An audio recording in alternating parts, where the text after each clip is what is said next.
Hey everyone, this is Nitro. In this video, I wanted to talk about how to build a Landius for PvP, because my past video on Landius was really just a brief summary of him, because at that time, I saw no need to build up Landius as a character. But with Summit Arena fast approaching on August 8th, I decided to build up my Landius because he's considered one of the best tanks for PvP. So, before I begin, let's talk about the required character bond for Landius. And the required character for Landius to get all his bonds is, of course, Landius' little sister, Rachel. So once you have Rachel, you can unlock Landius' critical final bond, which is the attack increasing bond. The funny thing about unlocking this fifth bond, which increases his attack by 13%, can't increase it by 15% because that last item is not available yet. But the funny thing about this is, in order for him to unlock this bond, Landius actually needs to help Rachel finish her Gate of Fate number 4. So instead of Rachel helping Landius do a Gate of Fate, you have to do Rachel's Gates of Fate and do her 4th battle, which is Demonic Shadow, and use Landius here. Alright, so with that said, let's begin talking about Landius, and we'll start this off, as always, by covering Landius' talent, United Will. So the way it works is, after taking action, if there is an ally within a certain number of blocks, attack increases by a certain percentage, and a certain percentage of Landius' attack is added to his defense and magic defense values. This buff lasts 1 turn. In addition, when hit by a ranged attack, reduces damage taken by a certain percentage and launches a counterattack within 2 blocks. So there's a lot of little percentages in this talent, okay? For the ally within a certain number of blocks, it starts off at 1 block at 3 stars, becomes 2 blocks at 4 stars and 5 stars, and becomes within 3 blocks at 6 stars. So that's not a big deal, in my opinion. In terms of the attack increase, it increases by 10% at 3 stars, 13% at 4 stars, 16% at 5 stars, and a 20% attack increase at 6 stars. And finally, in terms of the percentage of the attack being added to defense and magic defense, it's 5% at 3 stars, 8% at 4 stars, 11% at 5 stars, and 15% at 6 stars. So 15% of attack being added to defense and magic defense is actually quite useful. This buff lasts 1 turn.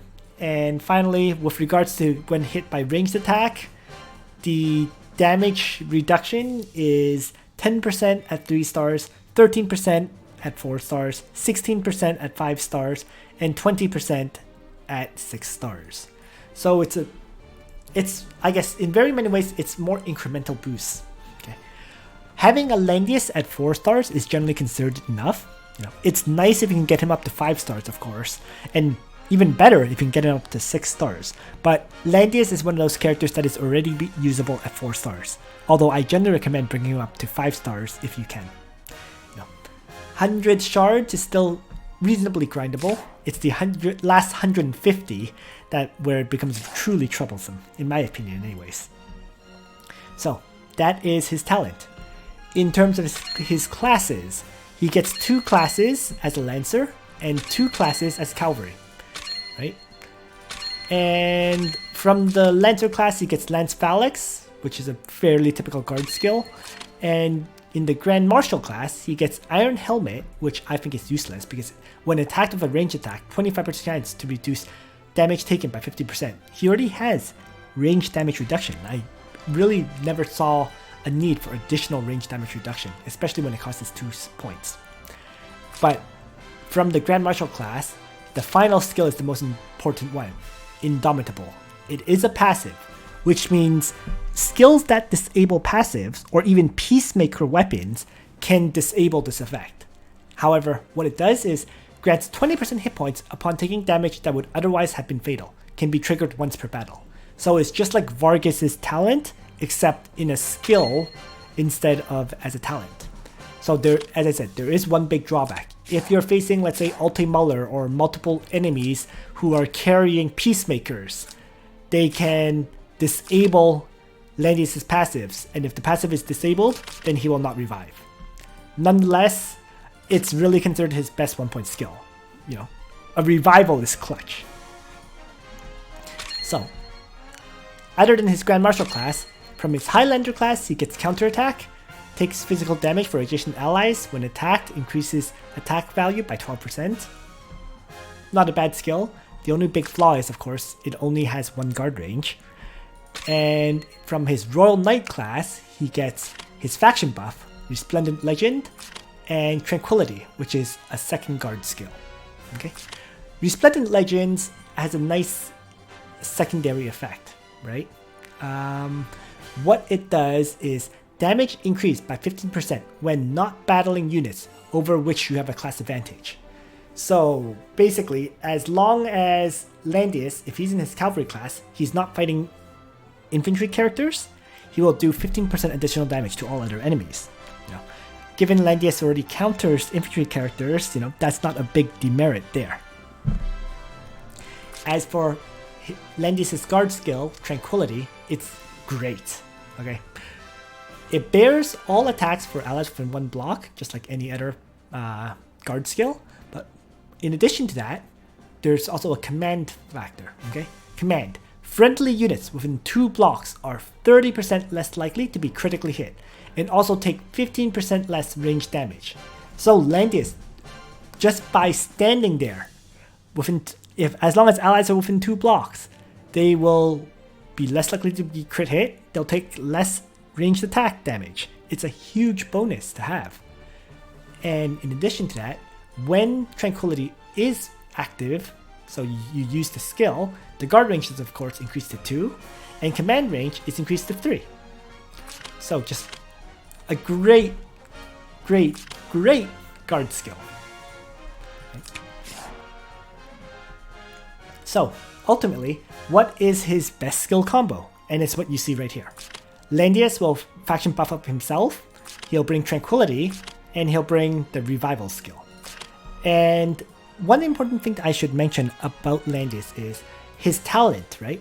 It does not actually activate until he ends his turn.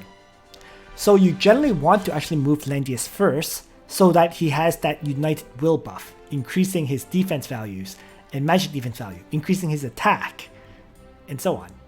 Without it, he can be quite vulnerable. Alright, so with all that said, I've already covered his class and his best class, which is his cavalry class, in this case, Royal Knight, and I've already talked about his best skill combo. I should also briefly mention his side branch, the Swordsman line, right? The Swordsman line gives only 80 hit points and 5 skill, so in very many ways you don't need to get this branch if you're using Landius, you know. 80 hit points is nice to have, but in the scheme of things, it's not a huge boost. It does give him Sun Slash, which allows him to do 1.5 times damage and restore hit points when attacking, but given his best skill combo is like right here, I don't see you fitting in Sun Slash for an attack skill. He also naturally starts off with the route skill, where he attacks an enemy, dealing 1 times damage, and also pushes the target back 2 blocks and renders them unable to act for 1 turn. So it's a knockback and stunned.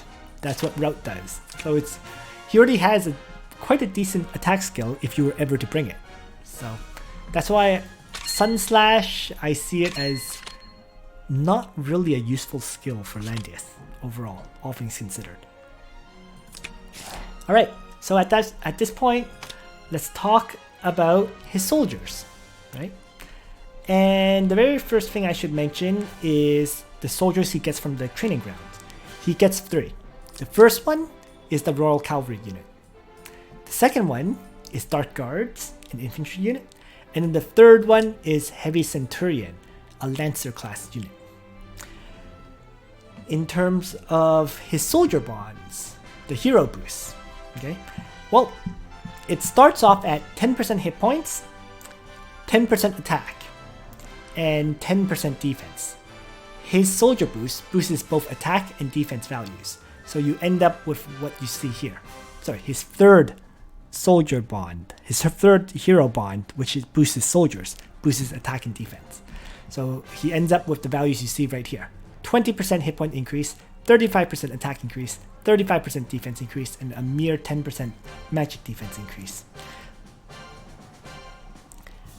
Which is once again, it's a very offensively oriented soldier boost, but it does have a 20% hit point boost, which helps quite a bit. In terms of his best soldiers, well, it's quite obvious. Royal Cavalry or Heavy Centurion. Because generally speaking, Landius is a tank, and thus you want damage reduction when you're attacked. And Royal Cavalry do it because as long as their hit points is above 80%, damage taken is decreased by 40%. Combos very well as a side note with TRS, because TRS can keep healing them up between each fight. As for Heavy Centurion, whenever they're attacked, attack and defense are increased. So yeah, take your pick. Those two are really his best soldiers. I personally use Royal Cavalry because I am in my Cavalry class, right? But I can see Heavy Centurion being brought for PvE content if you were to actually use Landius as your tank in PvE. Personally speaking, my PvE tank is always leaden, and I don't see that changing anytime soon. Thus, Landius will be purely for PvP, which means Royal Cavalry only. So, with all that said, at this point, we're moving on to Landius' equipment. And Landius' equipment is quite straightforward for PvP. In fact, I already have his best set of equipment right here. In terms of enchants, I should say, mention first. The best enchant for him is Thorns, because first, it increases hit points, thus increasing Landius' survivability. And second, when attacked, you have a 30% chance to reflect damage taken this time by 50%. So, any damage you take, right, you can reflect half of it back to the enemy. That's huge.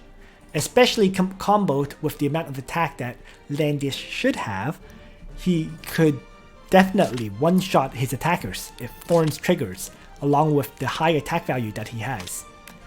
So that's why Thorns. Maximum damage in retaliation strikes. In terms of his gear, once again, his gear is primarily focused on boosting his survivability, which means boosting hit points, right? So that's why I gave my Landius Dragon Slayer Gram, because it's really the only sword that increases hit points, and it's a nice 8% hit point increase. Attack is increased by 8% too, which is a very nice boost. Sure, it's not 10% attack, but 8% is rock solid, all things considered.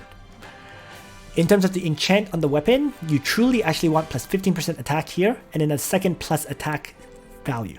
For example, the ideal would of course be plus 15% attack, and then let's say plus 30 attack here.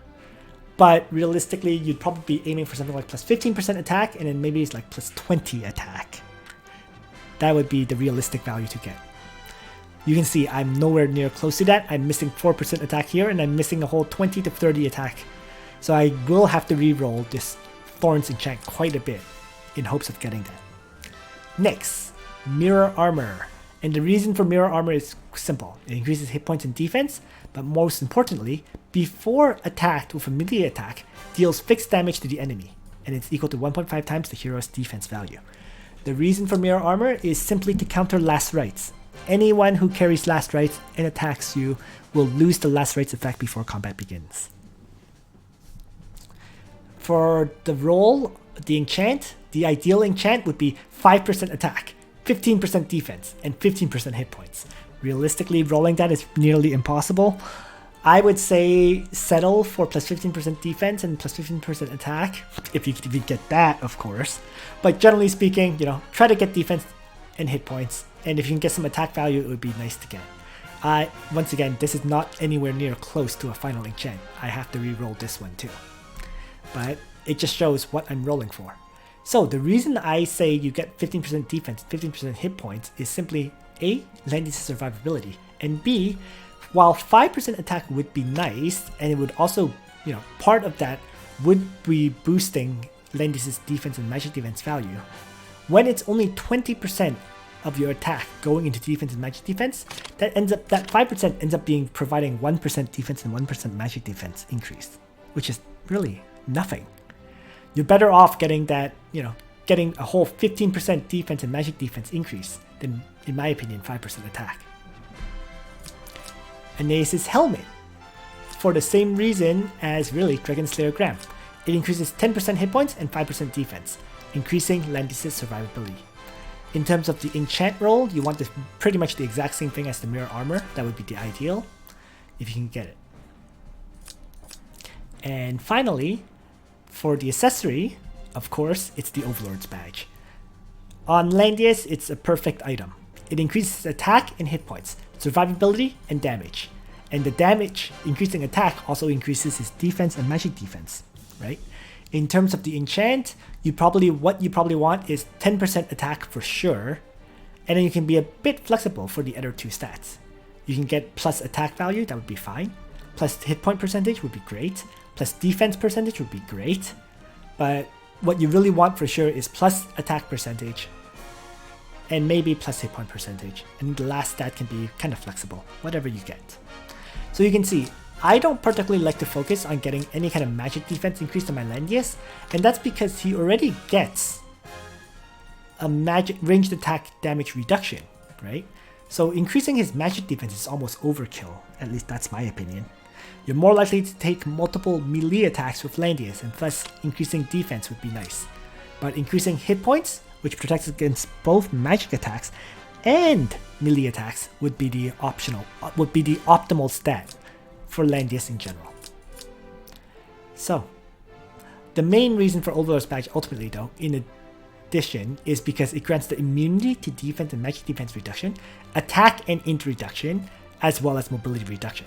So, skills like Smash or Ram or... Sorry, not Smash. Let me rephrase that. Skills like Ram or Thousand Hooves will no longer prevent Landius from guarding. Smash on Leon will still prevent you from guarding, because Smash just allows a character to disable the guard effect entirely. However, Smash can be dispelled, and if Landius with Overlord's Badge is immune to so many debuffs already, it makes it much easier to dispel that effect of cannot guard. Alright, so with all that covered, this is, in many ways, my Landius already has what I personally consider to be the ideal build for PvP. The only thing I need to do is roll for better enchants, which of course is A, a lot of gold, and B, a lot of scrolls that I don't have at this time. Because believe it or not, I actually already rolled a lot of scrolls on my Landius, but unfortunately I didn't really get any good rolls or good enchants as a result. In truth, I actually went broke. Like, I was previously had like around 2 to 3 million gold on hand. I used all of that up rolling SSR scrolls of Thorns, and these were just about the best enchants I could get, sadly. 15% increase of hit points and defense value, another 15% hit points and defense increase. This one's a 7% attack, 4% defense, and then this one is just 11% attack. So nothing really stands out per se. Certainly not compared to, let's say, Ledin, who I think has a few good enchants. For example, this one gives 10% defense and 11% hit points, so that's a 21% increase here, right? And this one gave 8% defense and another 6% magic defense. So it is what it is. Slowly but steadily, rolling enchants will surely get my Landius better enchant rolls. Especially since Summit Arena, one of the prizes for that is a lot of enchant scrolls. So fingers crossed, my Landius will get better as Summit Arena begins, and he'll just keep on improving. So that's everything I wanted to say about the way to build Landius, and I hope you found this video useful. It's important to note that my Landius is only 4 stars, but he's already near 6k power with this. So it's like building up a powerful Landius, he's one of those characters that you can use at low star levels and succeed. Thus, he has rapidly become one of my favorite characters, especially in fact for doing things like my Gate of Fates, because Landius' ability to retaliate against attacks at 2 range is just incredibly useful, especially for clearing out the lower level Gates of Fate, where you just face off against a lot of enemies and you just want to finish the fight quickly. So that's it. I hope you found this video useful on the way to build Landius, and on that note, Nitro out.